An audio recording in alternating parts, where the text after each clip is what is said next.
சீட்டில் வந்து அவங்க போன முறை கேட்டதை விட இந்த முறை ஒரு 5 சீட்டு அதிகம் 10 சீட்டு கொடுங்கன்னு கேட்டாங்க. அவ்வளோதான் ஒழிய நாங்கள் ஆரம்பத்தில் சொல்லிட்டு இருக்கோம், இது கொள்கை ரீதியான கூட்டணி, எடப்பாடி மாதிரி கொள்ளடிக்கிறதுக்கான கூட்டணி கிடையாது. தேர்தல் முடிஞ்சோடனே எல்லா பேரும் ஓடுறான்ட்டாங்க. இன்னும் சொல்ல போனால் இண்டி கூட்டணிக்கு தலைவரே தமிழ்நாடு முதல்வர். அந்த லெவலில் நார்த்திலே பேச ஆரம்பிச்சிட்டாங்க. இப்போ நார்த்துலேருந்து ஒருத்தர் இண்டி கூட்டணிக்கு தலைவராக மு.க. ஸ்டாலின் வரணும் சார். அப்போ தான் சார் இண்டி கூட்டணி வெற்றியை நோக்கி பயணிக்கும். நாங்கள் வந்துடுறோம், இந்த மாநில உரிமை பறிப்போகிறது உண்மைதான், தேவையான தமிழ் வளர்ச்சிக்கு நிதி வராது உண்மைதான், தமிழை அழிக்க நினைக்கிறது உண்மைதான், இந்தியாவை கொண்டு வந்து திணிக்க நினைக்கிறது உண்மைதான். இனிமேல் நாங்கள் வேறு வழி கிடையாது, பிஜேபியை தூக்கி மூலையில் விட்டு வந்துட்டு உங்களோட வந்துடுறோம். எங்களுக்கு நீங்கள் உங்கள் ஆட்சியில் பங்கு வேண்டாங்க, ஏதோ சட்டமன்றத்துக்கு வாய்ப்பு கொடுங்கன்னு கேட்டால் அது வேறு பாணி. என்ன பெரிய கூட்டணி என்ன பெரிய ரொம்ப டீப்பாலாம் போய் டிஸ்கஸ் பண்ணுறதுக்கு. அவர் உடனே நான் அதை பிடிச்சிரு காமராஜர் ஆட்சி பிடிக்கிறேன்னு சொன்னாங்க, அது அவங்க கொள்கை. எங்களுக்கு கலைஞர் ஆட்சி இருக்கணும், அவங்களுக்கு காமராஜர் ஆட்சி இருக்கும். உடனே மாணிக் தாவூர் திருந்தி இங்கே வந்து ஜோடகரம் இவரும் கலைஞர் ஆட்சியே இருக்கட்டுங்க, காமராஜர் இனிமேல் நாங்கள் கேட்க மாட்டோம்னு சொல்ல போகிறாங்க. அவங்களோட பாலிசி எப்போ வந்தாலும் தூங்கி எழுந்தோன்னே காமராஜர் ஆட்சி அமைக்கிறோம்மா, அப்புறம் திரும்பி சாயங்காலம் தூங்கிடும், மறுநாள் காலையில் எழுந்திருப்பான், காமராஜர் ஆட்சி அமைக்கிறோம்மா, காப்பி கொடுத்து தூங்க வச்சுருவாங்க. என்னங்க கூட்டணி வந்ததுக்கு பிறகு கூட ஜோடகர் இப்படி சொல்கிறாரு, மாணிக் தாவூர் இப்படி ட்ரீட் போடுறாருன்னா எல்லாம் பாலிசி ரைட் தான் சார். கசப்பு வெறுப்பு கசப்பெல்லாம் இருக்க தான் செய்யும். என் தலைவன் கூப்பிட்டு போடுற அந்த சின்னத்துக்கு ஓட்டுன்னா கண்ணை மூடிட்டு கடமை கண்ணியம் கட்டுப்பாடுன்னு காங்கிரஸ் ஓட்டு போட்டு வந்துடுறோம். இவ்வளோதான். எப்படி இதை ஊதி பெருசாக்கிறோன்னு எனக்கு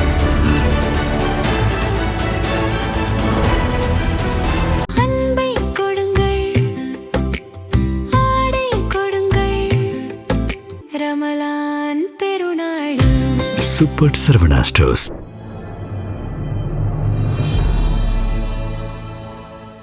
தமிழ் நியூஸ் நேயர்களுக்கான வணக்கம். இன்றைய சிறப்பு நேர்காணலில் நம்மோடு இருந்திருப்பவர் திராவிட முன்னேற்ற கழகத்தினுடைய செய்தி தொடர்பாளர் மரியாதைக்குரிய சூர்யா வெற்றிகொண்டான் சார். சார் வணக்கம் சார்.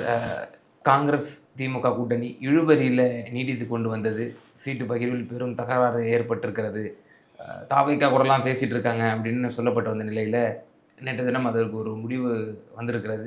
28 கூடுதலாக ஒரு ராஜ்யசபா சீட்டு வழங்கி இருக்கிறது. முதல்ல இந்த முடிவு எப்படி பார்க்குறீங்க? இழுத்துட்டு போகலான்னு நினச்ச வண்டியெல்லாம் ஃபெயிலியர் ஆகிடுச்சின்னு பார்ப்போம்.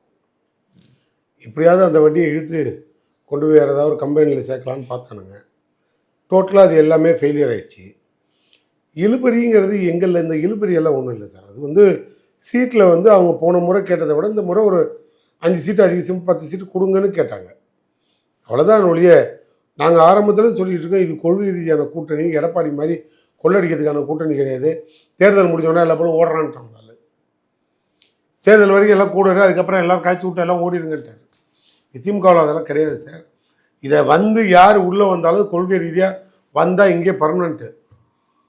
அதுக்கப்புறம் வேறு ஏதாவது இஷ்யூ பேசுகிறோம் வெளில போனால் தான் உண்டு. இங்கே இஷ்யூ பேசுகிறதா கூட்டணியே. புரியுதா? அதனால் இங்கே அதுக்கெல்லாம் ஒன்றும் பெரிய வேலை இல்லை. அவங்களோட ஆர்வம் எனக்கு போன தாட்டி கொடுத்ததை விட 10 சீட்டு கொடுங்க, நாங்கள் அந்த பேச்சுவார்த்தை இழுபறி. அதனால் இதை யாரும் இழுத்துட்டு போகிறதுலாம் ஒன்றும் பெரிய மலை இல்லை. நாங்கள் என்ன அதை ஏதாவது வெளில போகிற கட்சிக்கெல்லாம் என்ஓசி கொடுக்குறோன்னு ஏதாவது ஜீவோ இருக்கான்னா அப்படிலாம் ஒன்றும் இல்லை. நாங்கள் ஆரம்பத்துலேருந்து தெளிவாக இருக்கோம், யாரும் எங்களை விட்டு போகிறதில்ல. இன்னும் சொல்ல போனால் இண்டி கூட்டணிக்கு தலைவரே தமிழ்நாடு முதல்வர். அந்த லெவலில் நார்த்திலே பேச ஆரம்பிச்சிட்டாங்க. இப்போ நார்த்துலேருந்து ஒருத்தர் இண்டி கூட்டணிக்கு தலைவராக மு.க. ஸ்டாலின் வரணும் சார். அப்போ தான் சார் இண்டி கூட்டணி வெற்றியை நோக்கி பயணிக்கும் அப்படிங்கிற அளவுக்கு பேச்சுவார்த்தை ஓடுது. அப்போனா இப்போ எந்த அளவுக்கு இந்த முதல்வர் இந்தியாவுக்கே கொஞ்சம் வழிகாட்டுற மாதிரி வருவார். அப்போ ராகுல் காந்திக்கு தமிழ்நாடு முதலமைச்சர் மு.க. ஸ்டாலின் சப்போர்ட்டாக அதிகம் தேவைப்படுதா இந்தியாவுக்கு, இல்லை தமிழ்நாட்டுக்கு ராகுல் காந்தியோட சப்போர்ட் தேவைப்படுதா அப்படின்னு 2 கோணத்தில் ஆய்வெல்லாம் பண்ணி பார்த்தாங்க. நாங்கள் ஒரே ஆய்வு தான் ஒன்றும் எதுவும் கிடையாது. இல்லை, அது 2ம் தெளிவாக இருக்காங்க. ஒருத்தருக்கு ஒருத்தர் கருத்து வேறுபாடு, கொள்கை ரீதியாக எந்த சித்தாந்த பிரச்சனையும் இல்லை. சீட்டு பிரச்சனை அது ஒரு நாளில் முடிஞ்சிடணும், அதே மாதிரி முடிஞ்சிச்சு. இன்னைக்கு காலையில் செங்கோட்டையன் அவர்கள் ஒரு பேட்டி கொடுத்துருக்கிறாரு. எங்களால் தான் காங்கிரஸுக்கு இவ்வளோ சீட்டு கிடச்சிருக்கு, கிட்டத்தட்ட ஒரு 28 சீட்டு கூடுதலான சீட்டு கிடச்சிருக்கு அப்படின்னா எங்களால் தான் கிடச்சிருக்கு அப்படின்ற ஒரு விஷயத்த சொல்கிறாரு. அப்போது இதன் மூலயமா என்ன தெரிய வருது? காங்கிரஸ் இரு பக்கமாக பேசிகிட்டு இருந்திருக்கிறாங்க. ஒரு பக்கம் திமுகவிட்டையும் பேசிக்கிட்டு இன்னொரு பக்கம் தாவேகா பக்கமும் பேசியிருக்காங்க. ஒருவேளை இங்கே கட்டுப்படி ஆகலாம் அங்கே போயிடுவோம். இது இப்படிப்பட்ட ஒரு கூட்டணி, ஒரு கொள்கை கூட்டணியா? இது கடந்த இந்த 2-3 மாதங்களா வந்து நான் கேள்வியை இந்த புரிஞ்சுக்கிட்டேன். தலைவர்கள் பொதுவெளியில ஒரு கான்ட்ரவர்ஷியலான கருத்தை முன் வச்சு கூட்டணிக்கு களங்கம் ஏற்படுத்தக்கூடிய கருத்துக்கள் எல்லாம் சொல்லி உங்க தொண்டர்களையும் வந்து தோய்வடையக்கூடிய நிலைமையில ஏற்படுத்தி இப்படி ஒரு கூட்டணி ஏற்பட்டுருக்குன்னா அது வந்து ஜெல் ஆகுமா இந்த கூட்டணி? இல்லை, இப்போ செங்கோட்டையன் என்ன சொன்னார்? தெளிவாக தானே சொல்கிறாரு, முறையாக தானே சொல்கிறாரு. எங்களால் தான் அதுக்கு இவ்வளோ பெரிய மவுசு மரியாதை, இல்லைன்னா அது அடிமாட்டை விட கேவலமாக போடுன்ட்டாரு. அதுதான் அடிமாடுன்னு தெரியுது இல்லை, அதையே நீ தூக்கிட்டு தெரிஞ்ச. அப்போ உன் கட்சிக்கு நீ கூப்பிட்டு தெரிஞ்சல. அப்போ திமுக விட்டு யார் வெளியில் வந்தாலும் அது அடிமாடுன்னு முடிவு பண்ணிட்டாரு செங்கோட்டையன். கரெக்டு தானே? உங்கள் ஸ்டேட்மெண்ட் தானே அது. இப்போ நீங்கள் தானே சார் சொன்னீங்க, நான் சொல்லலை. திமுகவிலேருந்து யார் வெளியில் போனாலும் அது அடிமாடுன்னு சொன்னது செங்கோட்டையன். அதனால் அவர் அடிமாடு எதுவும் கிடைக்காதான்னு தான் பார்த்துட்டு இருக்காரு. அப்போ டிவிகேவுக்கு போகிறவங்கலாம் அடிமாடு கணக்கு தான். செங்கோட்டையன் கருத்து கரெக்டு, அவர் முன்மொழிதை நான் வழிமொழிகிறேன். சார் இப்போ உங்கள் பாணியிலே நான் பதில் சொன்னேன். ஓகே, இல்லை ஓகே, புரிஞ்சு, I got your point. But ஆனால் இப்போ காங்கிரஸ் 2 தரப்புலையும் பேசிட்டு இருந்திருக்கிறாங்க. இப்போ தேமுதிகவும் பார்த்தோம்னா 2 தரப்புலையும் பேசிட்டு இருந்தாங்க. அப்போ என்ன கொள்கை? இப்போ திமுக தொடர்ந்து வின்னு சொல்லி பொது தேர்தலில் இருக்கிறீங்க. இப்போ கொள்கை கூட்டணி நம்ம சொல்கிறோம், காமன் மினிமம் ப்ரோக்ராமாக பாஜகவை உள்ள நுழையக்கூடாது அப்படின்னு நம்ம சொல்லிட்டு இருக்கிறோம். ஆனால் அந்த கொள்கையில் இவர்கள் எல்லாம் வந்து உடன்படுவார்களா? தேமுதிக உதாரணத்திற்கு நேற்று வரை வந்து அதிமுக கூட பேசிக்கிட்டு பாஜக கூடயும் பேசிக்கிட்டு. இப்போ வர்றவங்க யாரும் முதலமைச்சர் சீட்டுக்கு போட்டி போடுறதுக்கு வரல. புரியுதா உங்களுக்கு? முதல்வரோட கொள்கை தான் சித்தாந்த போர், முதல்வரோட பாலிசி தான் ஐடியாலஜி பாலிசி. இந்த ரெண்டுக்கும் நான் இனிமேல் அந்த தப்பை நாங்கள் பண்ண போகிறதில்ல, உங்கள் ஐடியாலஜிக்கும் உங்கள் சித்தாந்தத்துக்கு நாங்கள் வந்துட்டோம் அப்படின்னு தன்னைத்தானே கொண்டு வந்து ஐக்கியமாக்கும் போது நாங்கள் அதை வேண்டான்னு சொல்கிறதில்ல. நிறைய பேர் ஆயுதங்களை கையில் தூக்கிட்டு போராடிட்டு இருக்கான் தீவிரவாதி. எல்லா ஆயுதத்தையும் கொண்டு வந்து சரண்டர் பண்ணிவிட்டு நான் நல்லவனாக மாறுறேன்னு சொன்னால் இந்த சமூகம் ஏற்றுக்காத. நீங்கள் தான் விட்டுருவீங்களா? ஏற்றுக்குதில்ல சமூகம். அரசாங்கமே அதுக்கு ஒரு பாவ மன்னிப்பு கொடுக்குதில்ல. அந்த மாதிரி இனி அந்த தப்பை பண்ணாதுன்னு அர்த்தம். எங்களோட பாலிசி கூட எல்லா கட்சிகளும் போய் ஒரு புரிதல் இல்லாமல் போய் பிஜேபியை இங்கே தமிழ்நாட்டில் ஆள விடணும்னு நினைக்கிறீங்க. பிஜேபி இங்கே சப்போர்ட் பண்ணி பிஜேபி ஆள விட்டிங்கன்னா அது இங்கே தமிழனை எவனையும் வாழ விடாதுங்கிறது தான் அர்த்தம். நாங்கள் தமிழன் வாழணுங்கிறதுக்காக தான் இந்த திமுக கூட்டணி மதசார்பற்ற கூட்டணி ஆட்சிக்கு வரணும்னு சொல்கிறோம். நீங்கள் புரிதல் இல்லாமல் போய் பிஜேபியை ஆள விடணும்னு நினைக்கிறீங்க. அப்படி நீங்கள் பிஜேபியை தூக்கி ஆள விடணும்னு நினச்சா தமிழன் எங்கே அது வாழ விடாது. புரிஞ்சிக்கிற வரைக்கும் இரு, உனக்கு அதை புரிஞ்சுக்கிட்டீங்கன்னா திரும்பி இங்கே வந்துடணும். அங்கேயே இருந்தாங்க, புரிஞ்சுக்கிட்டாங்க, திரும்பி வந்துட்டாங்க. அப்படி தான் என்னால் இதை சொல்ல முடியும். அதுக்கு மேலே இதில் ரொம்ப டீப்பாலாம் போக முடியாது. ஏன் கொள்கை ஏன் பாலிசிலேருந்து நான் விலக மாட்டேன். ஏன் பாலிசி கொள்கையை ஒத்துக்கிட்டு வர்றவங்க இங்கே வா. இப்போ இங்கே கூட்டணிக்கு வந்திருக்காங்க பிரேமலதா, உங்கள் பாணிக்கு வரேன் வந்துட்டாங்கல்ல. இப்போ இவங்க வந்து நீட்டு விளக்கு ரைட்டுன்னு சொல்லிடுவாங்க இங்கே உட்காந்து.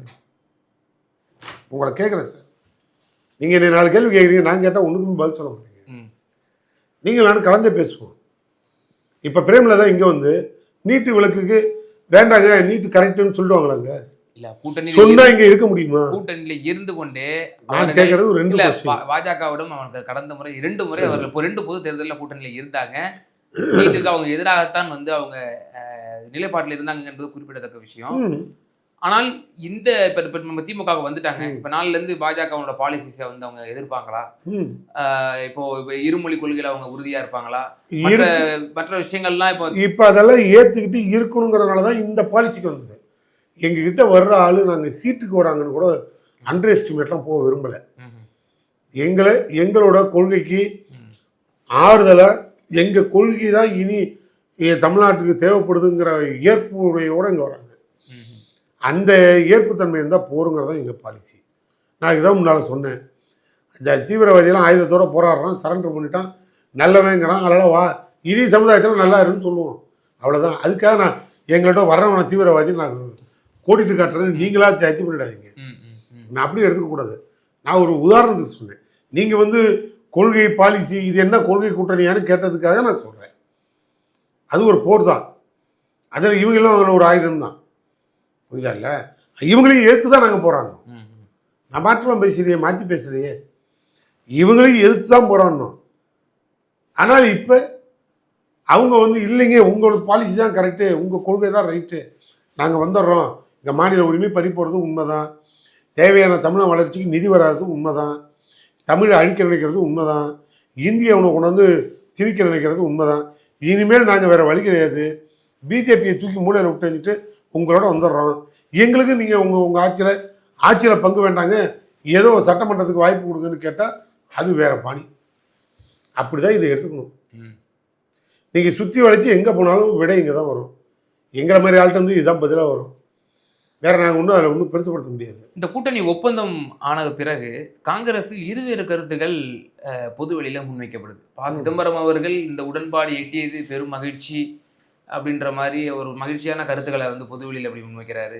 ஆனால் நான் தைவர் குழுவினுடைய தலைவர் கிரீஷ் ஜோடகர் அவர்கள் எங்களுக்கு இதெல்லாம் வந்து திருப்தியே கிடையாது, நாங்கள் ஏதோ ஒரு கூட்டணிங்கிறனால ஒரு நிர்பந்தத்துக்கு உள்ளாக்கப்பட்டு சமரசத்துக்கு நாங்கள் வந்து கையெழுத்து போட்டிருக்கோம் அப்படின்ற ஒரு கருத்தை அவர் முன்வைக்கிறாரு. மாணிக்கம் தாக்கூர் அவர்கள் வழக்கம் போல் ஒரு ட்வீட்டை ஒன்று போட்டுவிட்டுருக்கிறாரு.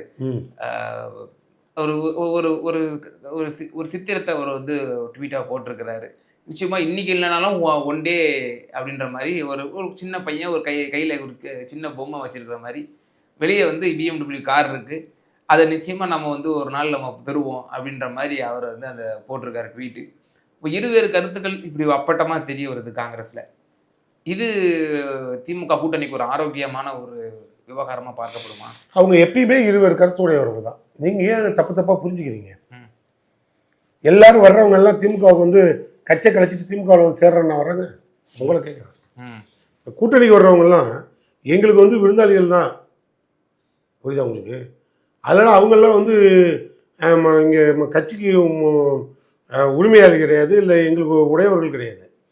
அவங்க வந்து அவங்களோட ஐடியாலஜி கொள்கைகள் இந்த நேரத்தில் எங்களை விட பெரிய எதிரியாக பிஜேபியை பார்க்குறாங்க. அவங்க நம்மளை ஒழிச்சிடுவாங்கிற பயத்தில் எங்கள்கிட்ட ஓடி வர்றாங்க. நாங்களும் பிஜேபி எதிர்க்கிற விஷயத்தில் எல்லாரும் ஒன்றா இருப்போம்னு சொல்லிட்டு எல்லாரையும் ஒன்றா நினைக்கிறோம். இவ்வளோதான் கூட்டணி. என்ன பெரிய கூட்டணி என்ன பெரிய ரொம்ப டீப்பாலாம் போய் டிஸ்கஸ் பண்ணுறதுக்கு. அவர் உடனே நான் அதை பிடிச்சி காமராஜர் ஆட்சி பிடிக்கிறேன்னு சொன்னாங்க, அது அவங்க கொள்கை. எங்களுக்கு கலைஞர் ஆட்சி இருக்கணும், அவங்களுக்கு காமராஜர் ஆட்சி இருக்கணும். உடனே மாணிக்க தாக்கூர் திருந்தி இங்கே வந்து ஜோடகரம் இவரும் கலைஞர் ஆட்சியே இருக்கட்டுங்க, காமராஜர் இனிமேல் நாங்கள் கேட்க மாட்டோம்னு சொல்ல போகிறாங்க. அவங்களோட பாலிசி எப்போ வந்தாலும் தூங்கி எழுந்தோன்னா காமராஜர் ஆட்சி அமைக்கிறோம்மா, அப்புறம் திரும்பி சாயங்காலம் தூங்கிடுவோம், மறுநாள் காலையில் எழுந்திருப்பான் காமராஜர் ஆட்சி அமைக்கிறோம்மா, காப்பி கொடுத்து தூங்க வச்சுருவாங்க. அப்புறம் இதுதான் டெய்லி போவோம். ஒரு நாள் காப்பி குடிப்பாங்க, டீ குடிப்பாங்க, கடைசியாக ஆரஞ்சு மிட்டாய் சாப்பிட்டு அடியோடு தூங்கிடுவாங்க. அப்படி நான் வந்து அவங்களுக்கு கோழி பண்ணுறதுக்கோ கிண்டல் பண்ணுறதுக்கோ எல்லாம் நான் சொல்கிறேன். நான் ப்ராக்டிக்கலாக பேசுகிறேன். நீங்கள் இப்போ என்கிட்ட ப்ராக்டிக்கலாக கேட்டீங்க, என்னங்க கூட்டணி வந்ததுக்கு பிறகு கூட ஜோடகர் இப்படி சொல்கிறாரு, மாணிக்க தாக்கூர் இப்படி ட்ரீட் போடுறாருன்னா எல்லாம் பாலிசி ரைட் தான் சார். கசப்பு வெறுப்பு கசப்பெல்லாம் இருக்க தான் செய்யும். இப்போ கம்யூனிஸ்ட் இருக்குது எங்களோட கூட்டணி இருக்கிறதுனால எங்கள் கொள்கையில் எல்லாத்தையும் அது ஏற்றுக்குமா? இல்லை, பொருளாதார ஏற்றத்தாழ்வு அது ஏற்றுக்காது, சாதி ரீதியாக இடஒதுக்கீடு ஏற்றுக்காது, பல பாலிசிகள் இருக்கலாம். ஆட்சியிலேயே சாம்சங் பிரச்சனையில் வந்து தொழிலாளிகள் பிரச்சனை வந்தது. ஈவன் எமர்ஜென்சி பீரியட் ஒப்பிட்டு பேசினார் முன்னாள் மாநில செயலாளர் எல்லாம் வந்தது. அது அவங்களோட ரைட்ஸ், அவங்களோட உரிமைகள். எங்களுக்கு தமிழ்நாடோட வளர்ச்சிக்கு எது தடையாக வருதோ அதை எதுக்கிறதுக்கு நீங்கள் துணைக்கு வாங்க. நீ வந்து திமுகவை தூக்கி பிடி, நான் வர்றவங்க எல்லாம் திமுக கொடியை கொடுக்கறதுக்கு நாங்கள் ஆசைப்படலையே. காங்கிரஸ்காரங்க கையில் திமுக கொடியை கொடுத்து திமுக வாழ்க்கை சொல்ல சொன்னோம் இல்லை, சொல்ல போகிறோமா? நீ உன் கொடியை பிடிச்சிட்டு போ, நான் என் கொடியை பிடிச்சிட்டு போகிறேன், என்னை விட்டு வெளில போனீங்கன்னா நீ காணா போயிடுவேன். தேர்தல்னு அப்படி வந்துச்சுன்னா ஒரு பரஸ்பரமாக இரு தொண்டர்களும் வந்து களத்தில் பணி செய்யணும். காங்கிரஸ் தொண்டர்கள் திமுகவுக்கு பணி செய்யணும், திமுக தொண்டர்கள் காங்கிரஸுக்கு பணி செய்யணும், விசிக தொண்டர்கள் திமுகவுக்கு பணி செய்யணும். பிஜேபிக்காரன் அவங்க திமுகவுக்கு வேலை செய்வோம், நாங்கள் தேர்தல் நிற்கிறது இல்லை. அண்ணா திமுககாரன் எல்லாம் திமுகவுக்கு வேலை செய்வோம், நாங்கள் தேர்தல் நிற்கிறது இல்லை. அதனால் இது இப்படி வரிசையான எதிர்கட்சிகளை சொல்லிக்கிட்டே போவேன். அதை மாதிரி தான் கூட்டணி கட்சிக்கலாம். புரியா? எங்களுக்கு தேவை எங்கள் கட்சி, என் தொண்டன், என் தலைவன். என் தொண்டை என் தலைவன், இந்த ரெண்டு பாலிசியோடு நாங்கள் போகிறோம். எங்கள் கட்சி எங்களை நம்பி தான் நாங்கள் இருக்கோம், அவங்கள நம்பி தான் இருக்கணும். களத்தில் எல்லாம் ஒன்றா போகும்போது தலைவர்களோட கருத்தொற்றுமையை மையப்படுத்தி உதயசூரியன் சிம்பல் எங்கே இருக்குது, இந்தியா கூட்டணியாக மதசார்பற்ற கூட்டணியாக ஓட்டு அங்கே போடுவோம் இல்லையா? இதை விட்டுட்டு காங்கிரஸ் கூட்டணி எங்கே இருக்குது அப்படின்னு கேட்க போகிறதில்ல. காங்கிரஸ் வேட்பாளர் ஆதரிக்கிறது திமுக. ஸோ நம்ம தலைவர் அங்கே ஓட்டு போட சொல்லியிருக்காரு, ஓட்டு போடுவோம். இப்போ காங்கிரஸ் சின்னம் நிற்கிது, திமுக காரன் காங்கிரஸ் சின்னத்துக்கு ஓட்டு போடுவானா, உதயசூரியன் சின்னம் இல்லைன்னு சொல்லிட்டு ஓட்டு போடாமல் வந்துடுவானா? இதுக்கு நீங்கள் பதில் சொல்லுங்கள். இல்லை, நிச்சயமாக கூட்டணி கட்சிகள் தான் அவங்க காங்கிரஸுக்கு தான் மாற்றி ஓட்டு போடுறோம். திமுக காரன் வந்து ஓட்டையே இந்த கை வந்து உதயசூரியனை தவிர யாருக்கும் ஓட்டு போடாது. ஆனால் என் தலைவன் சொல்கிறதுனால யாருக்கு வேணாலும் நாங்கள் ஓட்டு போடுறோம். இவ்வளோதான் பாலிசி. அதுதான் கடமை கண்ணியம் கட்டுப்பாடு. எங்களுக்கு கடமை கண்ணியம் கட்டுப்பாடு இப்படி தான் போகுது. இப்படி தான் அதுக்கு அர்த்தமாகவே எங்களுக்கு இப்போ தெரியுது. அப்படி கூட எடுத்துக்கலாம். நீங்கள் என் தலைவன் கூப்பிட்டு போடுற அந்த சின்னத்துக்கு ஓட்டுன்னா கண்ணை மூடிட்டு கடமை கண்ணியம் கட்டுப்பாடுன்னு காங்கிரஸுக்கு ஓட்டு போட்டு வந்துடுறோம். இவ்வளோதான். எப்படி இதை ஊதி பெருசாக்கிறோன்னு எனக்கு தோணும். ஆனால் சார், இப்போ பாருங்களேன், கரூர் விவகாரத்திலிருந்து இப்போ இன்றைய தினம் இந்த சீட் ஷேரிங்கோடைய வரைக்கும் கரூர் விவகாரத்தில் இந்த ஒரு ஸ்டாம்பீட் நடந்துச்சு. பலரும் மரணம் அடைந்தார்கள். விஜய் அவர்களை வந்து தொலைபேசி வாயிலாக திரு ராகுல் காந்தி அவர்கள் அழைத்து பேசினார். அது ஒரு பெரும் சலசலப்பை ஏற்படுத்தியது. அதன் பிறகு இந்த கூட்டணி விவகாரத்திலும் ராகுலினுடைய பெயர் அடி வாங்கியது. அவர் தான் என்கரேஜ் பண்ணுறாரு மாணிக்கம் தாகூர் போன்றவர்கள்லாம் அப்படிங்கிற ஒரு விமர்சனம் இருந்தது. ஒரு முதல்வருக்கும் ராகுல் காந்திக்கும் இடைப்பட்ட அந்த அந்த அவர் இந்த இரு தலைவர்களுக்கும் உண்டான அந்த சகோதரத்துவம், அந்த ஒரு புரிதல் இந்த கரூர் விவகாரத்திலிருந்து, குறிப்பாக அந்த விஜய் வருகையிலிருந்து கொஞ்சம் ஒரு இடைவெளி ஏற்பட்டிருக்கு அப்படின்ற ஒரு விஷயம் சொல்லப்படுது. நேற்றைய தினம் ஒரு தனியார் தொலைக்காட்சியில் வந்து இருக்கக்கூடிய ஒரு செய்தி, ஈவன் ராகுல் காந்தி அவர்கள் கூட தமிழகத்திற்கு பிரச்சாரம் செய்ய அவர் வரமாட்டார் என்பது போன்றெல்லாம் கூட கருத்துக்கள் சொல்லப்படுகிறது. எப்படி பார்க்குறீங்க? இது வரைக்கும் வரல. இல்லை, அது தேர்தல் களத்தின் போது, தேர்தல் நேரத்தின் போது அவங்க கூட்டணிக்கு வந்த பிறகு அந்த ஜனநாயக மாண்பை அவங்க கடைப்பிடிப்பாங்க. ஒன்றும் மாற்று கருத்து இல்லை. நீங்கள் ஒன்றே ஒன்று கவனிக்கணும். அவங்களுக்கு வந்து இந்த தேர்தல் தமிழ்நாடு வந்து ஒரு பெரிய பொருட்டு கிடையாது. அவங்களுக்கு வந்து பார்லிமெண்ட்டில் அவங்கள உருட்டுறாங்க பாருங்கள், அதுதான் பெரிய பொருட்டு. இது அவங்க அலட்சியப்படுத்திட்டு போயிடலாம். ஆனால் பார்லிமெண்ட்டில் 40 எம்பி தமிழ்நாடு எம்பி, நாங்களும் 10 எம்பி காங்கிரஸ் அனுப்பியிருக்கோம், காங்கிரஸுக்கு ஓட்டு போட்டு அனுப்பியிருக்கோம். அவங்க சார்பில் எங்களோட கூட்டணியிலேருந்து நாங்களும் 30 பேர் இருக்கோம். 40 பேர் ராகுல் காந்திக்கு பலமா பலவீனமா முடிவு அவர் எடுக்கணும். புரியுதா இல்லையா உங்களுக்கு? இங்கே தான் பிரச்சனை வருது. அவங்களுக்கு வந்து இந்திய அரசியலை மையப்படுத்தி பார்க்கணும். ஒட்டுமொத்த இந்தியன் பாலிசிக்கு தான் அவங்க போகணும். இந்த மாநில அரசியல் கூட்டம்லாம் வந்து மணி அடிக்கக்கூடாது, இது கூடலாம் ஒண்டி ஓட்டக்கூடாது. கரெக்டான முடிவு எடுத்தாங்க. பாசி வந்தார், மூத்த முதுபெரும் தலைவர் வந்தார், உட்கார்ந்தார், புரிதலோட பேசினார். தமிழ்நாடோட சுச்சுவேஷன் அவருக்கு தெரியும். வந்தார், 5 நிமிஷத்தில் பேசுனாரு, கூட்டணி முடிஞ்சிருச்சு, கையெழுத்து போட்டாங்க, போயிட்டு வந்துட்டோம். அவ்வளோதான். இது தமிழ்நாடு. தமிழ்நாடுக்குன்னு தனியாக ஒரு ஐடியாலஜி இருக்குது, தமிழ்நாட்டுக்குன்னு தனியாக எல்லாம் இருக்குது. அதனால் இது வந்து தனிநாடு கேட்ட நாடு இது தமிழ்நாடு. அப்படியெல்லாம் எங்களோட வளர்ச்சி இருந்தது. வளர்ச்சியோட விகிதாச்சாரமும் இருக்குது. இன்னைக்கு கூட இந்த முதல்வர் வந்து இரட்டை இலக்கு வளர்ச்சியை கொண்டு போயிட்டோம். அப்படின்னா எங்களோட வளர்ச்சி விகிதாச்சாரம் எங்கேயோ போகுது. எங்களோட வளர்ச்சிக்கு ஒன்றிய அரசு அவ்வளோ துரோகம் பண்ணுறான். கடன்லையும் கொஞ்சம் நல்ல, நாங்கள் இங்கே சம்பளம் வாங்கி சம்பாரிச்சு அவன்கிட்ட கொட்டி கொடுத்துட்டு நாங்கள் கணக்காரனை சுற்றுறோம்.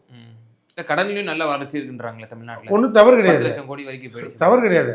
அது கடன் கொடுத்தவன் தானே வருத்தப்படணும், இவன் வருத்தப்படக்கூடாது. அப்போ இவனை எங்களுக்கு கடன் கொடுத்தான். இந்திய ஒன்றிய அரசு நான் கேட்கறது, இந்திய ஒன்றிய அரசை பார்த்து நம்ம கேட்கறது இல்லை கேள்விகள். இப்போ இந்திய ஒன்றிய அரசு 250 லட்சம் கோடி கடன் வாங்கியிருக்காங்க. அது என்ன பண்ணுவீங்க? கிட்டத்தட்ட 296 லட்சம் கோடி. அது யாருக்கு கட்டுறது? அது என்ன இந்தியனுங்கிற முறையில் என் தலையிலிருந்து தான் விடுது, உங்கள் தலையிலிருந்து தான் விடுது. அவங்க கொண்டு போய் என்ன ட்ரம்பிட்டு அடை வச்சுட்டு வந்துட்டாங்க நாட்டை. அந்த ஆள் பேச்சை கேட்கறதெல்லாம் அவன் ட்ரம்பு பேச்சை கேட்டுட்டு ஓடிட்டு இருக்காங்க. அது நாங்கள் எவ்வளோ பெட்டர் ஆச்சு. பாரத பிரதமர் ஆமாம் சார், என்ன பாரத பிரதமர், அப்புறம் என்ன பஞ்சு மிட்டாய் வியாபாரம் நான் சொல்லிட்டு இருக்கேன். அதெல்லாம் நான் சொல்லலை சார், நான் தெளிவாக தான் சொல்கிறேன். அவர் முடிவு அவர் கேட்கணும். அவர் வந்து பாகிஸ்தான்காரன் நம்மளை வந்து அடிக்கிறான், முடிவு ட்ரம்ப் சொன்னாருன்னு சொல்லிட்டு சுட்டவனையும் விட்டுட்டு விட்டான். அந்த ஆள் 6 பேர் வந்து சுட்டுட்டு போனானுல்ல, எத்தனை பேர் செத்தானு உங்களுக்கு தெரியுமா? சுட்டவன்ல எத்தனை பேர் செத்தானு உங்களுக்கு தெரியுமா? நீங்க ஒரு சீனியர் நாடாளுமன்றத்தில் நான் கேட்கறது ஒரு ஆபரேஷன் நீங்க ஜேர்னலிஸ்ட் தானே சார்? உங்களுக்கு ஒரு இந்திய குடிமகன் அந்தஸ்து இருக்குல்ல சார், ரைட்ஸ் இருக்குல்ல சார்? ஒரு பத்திரிகையாளர் ஒரு 2 கேள்வி எங்களை பார்த்து கேட்குறீங்கல்ல, நான் ஒரு பத்திரிகையாளரை பார்த்து ஒரு கேள்வி கேட்குறேன். நான் உங்களை கேட்குறேன், ஏன் மோடி உங்களுக்கு தானே பிரதமர், 6 பேர் வந்து சுட்டு போனால அதில் எத்தனை பேர் செத்தான், எத்தனை பேரை பிடிச்சிங்க? இந்த கேள்வி நீங்கள் கேட்க மாட்டீங்களா? நாடாளுமன்றத்தில் உள்துறை அமைச்சர் அவர்கள் ஆபரேஷன் மகாதேவ் என்ற பெயரில் நாங்கள் வந்து யாரால் அந்த பயங்கரவாத செயலில் ஈடுபட்டவர்களை எல்லாம் நாங்கள் வந்து கொண்டுட்டோம் அப்படின்னு சொல்லி ஆபரேஷனுக்கு என்ன பேர்? ஆபரேஷன் மகாதேவ் என்ற பெயர் வந்து இல்லைங்க, அது ட்ரம்ப்னு வைங்க. அந்த ஆபரேஷனுக்கு ட்ரம்ப்னு வச்சுக்கோங்க. ஏன்னா அவர் நினைச்சாதான் சுவிட்ச் போட்டால் தான் அங்கே இந்தியா இது துப்பாக்கி இராணுவம் வெடிக்குது, இல்லைன்னா படுத்துக்குது. என்ன சார் இதெல்லாம்? நாங்கள் கேட்குற கொஸ்டினில் ஒன்று பார்லிமெண்ட்டில் ஓப்பனில் தான் கேட்டோம். 6 பேர் அந்த தீவிரவாதிகள் 6 பேர் எடுறா பட்டியல் இருந்தோம். பதில் சொல்கிறதுக்கு நாதியில் எல்லா பழம் ஓடிவிட்டான். நீங்கள் நானுமா பேசிக்கிறது எல்லாம் வேஸ்ட்டு சார். பகல்காம் வரைக்கும் போனாங்க. வேங்கை வயல்ல அண்ணன் திருமாவளவன் வந்து அவ்வளவு வருத்தப்படுறாரு. என்ன வேங்கை வயல்ல சம்பந்தப்பட்ட மக்களையே வந்து அக்யூஸ் ஆக்கிருக்கீங்க. வேங்கை வயல்ல என்ன பிரச்சனை? அண்ணன் திருமா சொல்றாரு, கம்யூனிஸ்ட் கட்சிகள் சொல்றாங்க, கூட்டணி கட்சிகளே சொல்றாங்க. சார் இன்னும் நல்லா புரிஞ்சுக்கணும். வேங்கை வயல் இஷ்யூ எங்கள்கிட்ட கவர்மெண்ட் இருந்தது. நான் பல முறை சொல்லிட்டேன். இப்போ கூட நீங்கள் கேட்டதுக்காக சொல்கிறேன். தப்பு பண்ணுன்ற தேவை எங்களுக்கு இல்லை.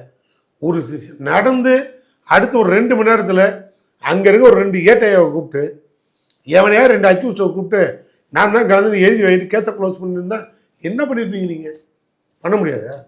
இந்த ஒரு அடிப்படை அறிவு எங்களுக்கு கிடையாதா? எங்களுக்கு அந்த மாதிரி நடிக்கணும், தப்பு பண்ணுன்ற அவசியம்லாம் எங்களுக்கு கிடையாது. புரியுதா உங்களுக்கு? நாங்கள் ஒரே முடிவு, இந்த மாதிரி இனி நடக்கக்கூடாது. உண்மை குற்றவாளியை கண்டுபிடி, விசாரணை கமிஷனை போடு. இனிமேல் தமிழ்நாட்டில் எங்கேயுமே இது மாதிரி நடக்கக்கூடாது. ஆணவ கொலைக்கு நிகரானது இது. இது தப்பே. இது ரொம்ப ஐடியாலஜி படி இது ரொம்ப தப்பு. அதனால் இதை க்ளோஸ் பண்ணணுன்னு தான் இவ்வளோ சீரியஸாக போய் உண்மையான தன்மை உள்ள குற்றவாளி யாருன்னு தூக்கிட்டு வந்தோம். அதில் அவங்களுக்கு இன்னும் டவுட் வரலாம். ஏன்னா நீங்கள் அவனை பிடிக்கிறேன்னு எங்காலே பிடிச்சிட்டு பிடிக்கணும். கோர்ட்டில் கேஸ் இருக்கு, பார்த்துக்கிட்டோம். அவ்வளோதான் அதுக்கு பதில். அதுக்காக என்ன பண்ண முடியும்? ரோட்டில் கொடிக்கம்பு வைக்கிறீங்க, வெட்டிட்டு விட்டோம். கலெக்டரு எந்த கொடிக்கம்பத்தை வெட்டினா தெரியுமா உங்களுக்கு? திமுக கொடிக்கம்பத்தை வெட்டினாங்க. நடக்கிறது திமுக ஆட்சி. அப்போ கலைஞர் சிலை ரோட்டில் இருக்குது, கோர்ட்டு உத்தரவு போடுது, சிலையை அகற்றுட்டோம். சாலை விரிவாக்கத்தில் சிலையை தூக்கிட்டோம். இதெல்லாம் ஒரு கேள்வி கேட்பீங்களா? என்ன சார் ஆட்சி நடத்துது? கலைஞர் சிலையை தூக்குறீங்கன்னு கேட்பீங்களா? அதெல்லாம் கேட்கவே மாட்டீங்க. அது எப்படி கேட்பீங்க? நன்றி உள்ள சமுதாயம், தமிழ் சமுதாயம் நன்றி உள்ளதுன்னு நாங்களாக தான் சொல்லிக்கிட்டே திரிகிறோம். இன்னும் நாங்கள் பேனா வைக்க முடியல. காரணம் அது உடைக்கிட்டு அப்புறம் பார்த்துக்குவோம். முதல்ல அங்கே கட்சி உடையாமல் பார்த்துக்கிட்டோம். அப்புறம் பேனா உடைக்கிறத பற்றி அப்புறம் பேசிட்டோம். கட்சியில் என்ன இருக்குங்கிறத முடிவு எடுங்க. அப்புறம் மீதி அப்புறம் பேசுவோம். நாங்கள் அதுக்குள்ளெல்லாம் போல கேட்டதுனால சொல்கிறேன். அதெல்லாம் யாருக்கும் இந்த வருத்தம்லாம் கிடையாது. ஓகே, இல்லை நான் அப்படியெல்லாம் வருத்தப்படுறவங்க நேருக்கு நேரம் முதலமைச்சர் பக்கத்தில் இருக்காரு, போய் பேசணும். அது சார், இப்போ நான் கேட்ட ஒரு முக்கிய புள்ளி தான் திரு ராகுல் காந்தி மற்றும் திரு மு க ஸ்டாலின் அவர்கள் இந்த இந்தியா டுடேல நடந்த அந்த கருத்தரங்கத்தில் கூட என்னுடைய சகோதரர் ராகுல் காந்தி என்று முழங்கியவர் நம்முடைய மாண்பு முதலமைச்சர் அவர்கள். ஆமாம், அவ்வளவு மரியாதை செலுத்தியிருக்கிறார். பர்த்டே விஷயத்துல கூட திரு ராகுல் காந்தி அவர்கள் மிஸ்டர் ஸ்டாலின்ற மாதிரி அவர் குறிப்பிடுறாரு. எந்த ஒன்றுங்க நீங்கள் எடுத்து இந்த வாட்ஸ்அப்பில் போடுறது, ட்விட்டரில் போடுறது இல்லை, அந்த இல்லை ட்விட்டரில் கூட நம்ம இது பண்ணிடுவோம். இந்த இரு தலைவர்களுக்கும் இடையிலான அந்த உறவு என்பது வலுவாகத்தான் இருந்து கொண்டிருக்கின்றனவா? ஒரு இடைவெளி வந்திருக்கு அப்படின்ற ஒரு கருத்து சொல்லப்படுது. இல்லை, நாங்கள் என்ன சொல்கிறோம்? ஏன்னா ஜனவரி மாதத்துல கிராம பஞ்சாயத்து மீட்டிங் ஒன்று நடக்குது அப்படின்னு ஆல்ரெடி ஷெட்யூல் பண்ணாங்க. வரல. பிப்ரவரி மாதம் ஷெட்யூல் பண்ணாங்க, அப்பவும் வரல. மார்ச் மாதம் 5ஆம் தேதி இன்றைய தினம் நம்ம பேசிக் கொண்டிருக்கக்கூடிய இந்த தருணத்தில் அவருக்கு டேட் ஃபிக்ஸ் பண்ணாங்க. இன்னைக்கும் வந்து போஸ்ட்போன் ஆயிருக்கு. என்ன இது உணர்த்துது? திரு ராகுல் காந்தி அவர்கள் அவங்க கட்சி இங்கே வளரணும், அவங்க கட்சி இருக்கணும், இல்லை அவங்க கட்சி எம்எல்ஏலாம் ஜெயிக்கணும்னா அந்த முடிவு அவர் தான் எடுக்கணும். அவர் வருவார். நாங்கள் கட்சியே வேணாம்னு சொன்னால் அவர் வராமல் போயிட்டு போகிறாரு. சார், தமிழ்நாட்டில் வந்து பிரதமர் வேட்பாளர் ராகுல் காந்தின்னு நாங்கள் ஓட்டு கேட்டோம் 2019 அறிவிச்சது யார்? திரு மு க ஸ்டாலின் அவர்கள். எத்தனை தொகுதி ஜெயிச்சோம்? 39. யாருக்காக ஓட்டு போட்டாங்க? யார் பிரைம் மினிஸ்டர் ஆகும்னு நினச்சி ஓட்டு போட்டாங்க? திரு ராகுல் காந்தி அவர்கள். தமிழ்நாடு மொத்தமாக ஏற்றுக்குச்சு. காரணம் என்ன? அவரை அடையாளப்படுத்திய தலைவன் தமிழ்நாடு முதலமைச்சர் மு க ஸ்டாலின். இவ்வளோ ஓட்டும் ஒட்டு மொத்தமாக மு க ஸ்டாலின்ங்கிறதுக்காக தான். இப்போ 40 எம்பியும் தமிழ்நாடு இங்கே தான் இருக்கு. நாங்கள் அங்கே தான் இருக்கோம். எப்போ நாங்கள் வந்து டெல்லிக்கு வந்து ஏதாவது சண்டை போடுறோமா? நீ ஏமா தமிழ்நாட்டுக்குள்ள வந்து குண்டு சைட்டில் குதிரை ஓட்டுற? உனக்கு என்ன பிரச்சனை?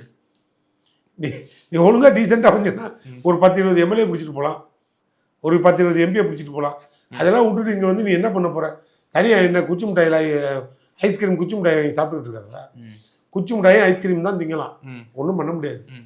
அதில் இந்த கோஷ்டி பூசல், சண்டை, கருத்து அதெல்லாம் முடிஞ்சு போச்சு.